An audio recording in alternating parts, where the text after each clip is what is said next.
อาดนะบองโพโรยสะอาดแต่แมนเต้นแต่แอดมินถ้าสะอาดอะไรปกไม้บองโพนคอมเพล็กซ์นอมแซกเยียนก็โดยจีบองโพนบอกเล่นกาต่างออกเนี่ยปกไม้โพน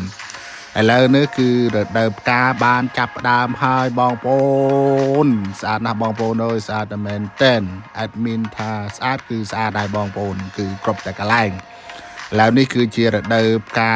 จับดามกำปงแต่รีกไอ้บองโพนហើយបំពង់តែបញ្ចេញសម្រស់យ៉ាងស្រស់ត្រកាលតាក់ទាញភ្នែកអ្នកបើកឡានតាមដងផ្លូវណាពុកម៉ែបងប្អូនការនេះគឺនៅក្នុងបរិវេណផ្លូវគេពុកម៉ែបងប្អូនតាមសួនច្បារនៅកន្លោះកណ្ដាលផ្លូវហ្នឹងគឺគេដាំសម្រាប់រំអតាមផ្លូវអញ្ចឹងទៅអាចមានឃើញផ្ការីកស្អាតអញ្ចឹងក៏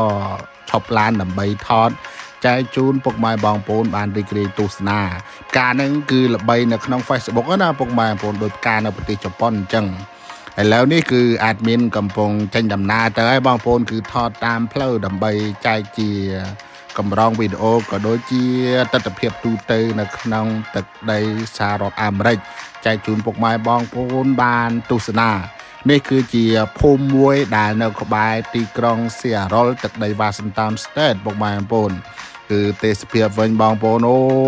យបងប្អូនភ្លៀងធ្លាក់មួយមេអញ្ចឹងសំណោះដល់ស្រុកខ្មែរយើងណាបើស្រុកខ្មែរយើងមានកែបមានហ៊ីងមានតឡន់តនយំពេញវាលពេញស្រែអញ្ចឹងទៅតែនៅក្នុងស្រុកអាមេរិកនេះអត់មានអញ្ចឹងទេពុកម៉ែបងប្អូនដោយសារតែវាជារដ្ឋត្រជាក់ជាខេត្តត្រជាក់អញ្ចឹងអត់មានកែបអត់មានកឡន់តនអីទេតែអ្វីដែលពិសេសបន្ទាប់ពីភ្លៀងធ្លាក់អញ្ចឹងបងប្អូនអូយបងប្អូនតាមដងផ្លូវអញ្ចឹងណាឃើញរុក្ខជាតិក៏ដូចជាដើមឈើនឹងកំពុងតែត្រៀមនឹងចេញផ្កាឲ្យបងប្អូនឃើញលឿងហ្នឹងហើយផ្កានៅតាមដងផ្លូវបងប្អូនឃើញដើមឈើកងល់នេះគឺសុទ្ធតែដើមផ្កាទាំងអស់ពុកម៉ែបងប្អូនដល់ពេលដល់រដូវចេញផ្កាទៅគឺវាចេញផ្កាបានចេញស្លឹកមកតាមក្រោយពុកម៉ែបងប្អូនអញ្ចឹងបងប្អូននឹងបានរីករាយទស្សនាអំពីផ្ការីកនៅក្នុងទឹកដីវ៉ាស៊ីនតោនអាដើមធំដែលនៅក្បែរសសរភ្លើងនេះពុកម៉ែបងប្អូន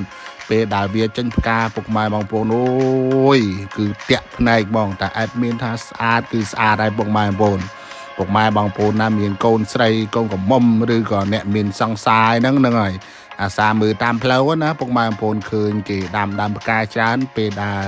រដូវចេញផ្កាហ្នឹងអាចនាំពួកគាត់មករីករាយទស្សនាបានភាគច្រើនផ្លូវនៅក្នុងទឹកដីសហរដ្ឋអាមេរិកនេះគឺគេដាំផ្កាតាមដងផ្លូវពុកម៉ែបងប្អូនទាំងក្នុងបរិវេណសួនទាំងតាមចាមផ្លូវគឺសុទ្ធតែដើមឈើហ្នឹងគឺមានផ្កាពុកម៉ែបងប្អូនចាំមើលដល់រដូវ Summer ពេញណាពុកម៉ែបងប្អូននឹងឃើញតាមដងផ្លូវដែលអាចមានកំពុងថតនេះគឺសុទ្ធសឹងតែផ្កាតែម្ដងឥឡូវនេះអាចមានកំពុងនាំចំណាប់អារម្មណ៍ពុកម៉ែបងប្អូនទៅមើលផ្កាហ្នឹងទៅមើលផ្កាឥឡូវកំពុងដើរតាមចាមផ្លូវគេពុកម៉ែបងប្អូនផ្លូវស្រុកនេះគឺអញ្ចឹងឡានខាងនោះរត់ខាងនោះទៅហើយនេះមកដល់ផ្កាបងប្អូនអូយស្អាតនឹងស្អាតថាអេដមីននិយាយថាស្អាតបងប្អូនដឹងតែស្អាតហើយពុកម៉ែបងប្អូនអត់ចេះកុហកទេដោយសារតែផ្កាហ្នឹងគឺល្បីនៅក្នុងប្រព័ន្ធបណ្ដាញសង្គមយើងដូចជាផ្កាសាគុរ៉ានៅក្នុងប្រទេសជប៉ុនអញ្ចឹងណាពុកម៉ែបងប្អូនប្រហែលពូជតែមួយឬក៏យ៉ាងណាអេដមីនក៏មិនដឹងដែរតែម្ដាមនេះដុសកណ្ដាលវាលនៅក្បែរកន្លែងចតឡានគេពុកម៉ែបងប្អូនអូយមានគេមកថតច្រើនដែរហ្នឹងហើយអេដមីនទៅថតក្រោយគេពុកម៉ែបងប្អូនឲ្យគេថតអស់ចាំយើងទៅថតក្រោយគេយ៉ាងទៅ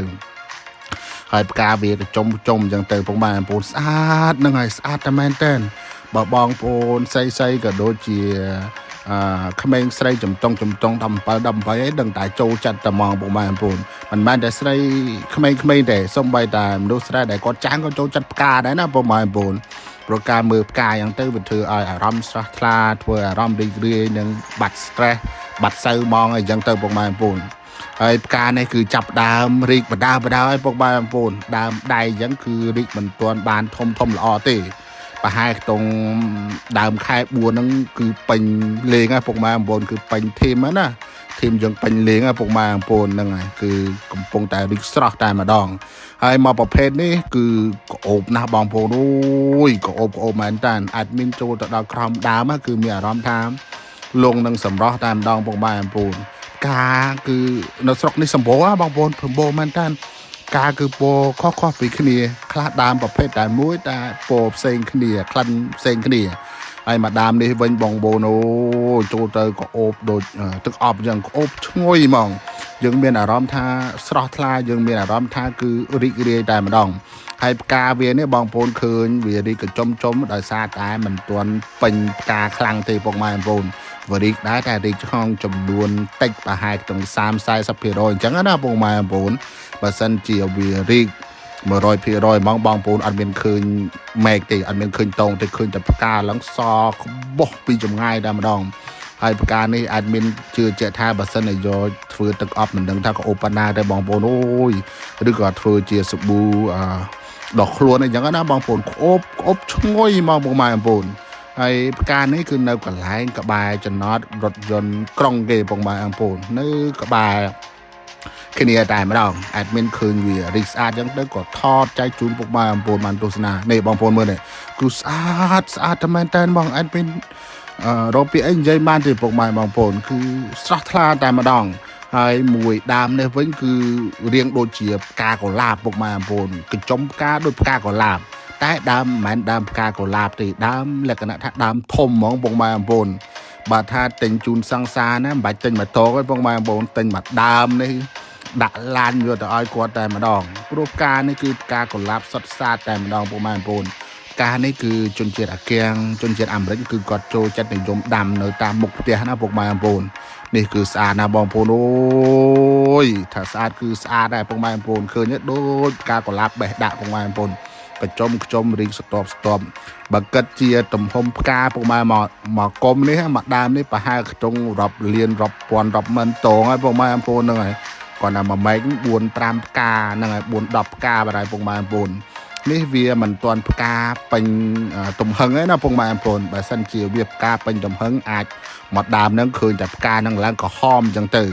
ហើយផ្កាប្រភេទនេះក៏មានប្រភេទជាពណ៌សដែរពុកម៉ែបងប្អូនហ្នឹងហើយមានពណ៌សផងមានពណ៌ក្រហមផងហ្នឹងហើយបើតាមដែលអេដមីនធ្លាប់ឃើញណាហើយស្អាតណាស់បងប្អូនអូយហ្នឹងហើយស្អាតមើលពីចម្ងាយទៅគឺផ្កាឡើងក្បោះតែម្ដងហ្នឹងហើយដូចផ្កាកុលាបបេះដាក់អេដមីន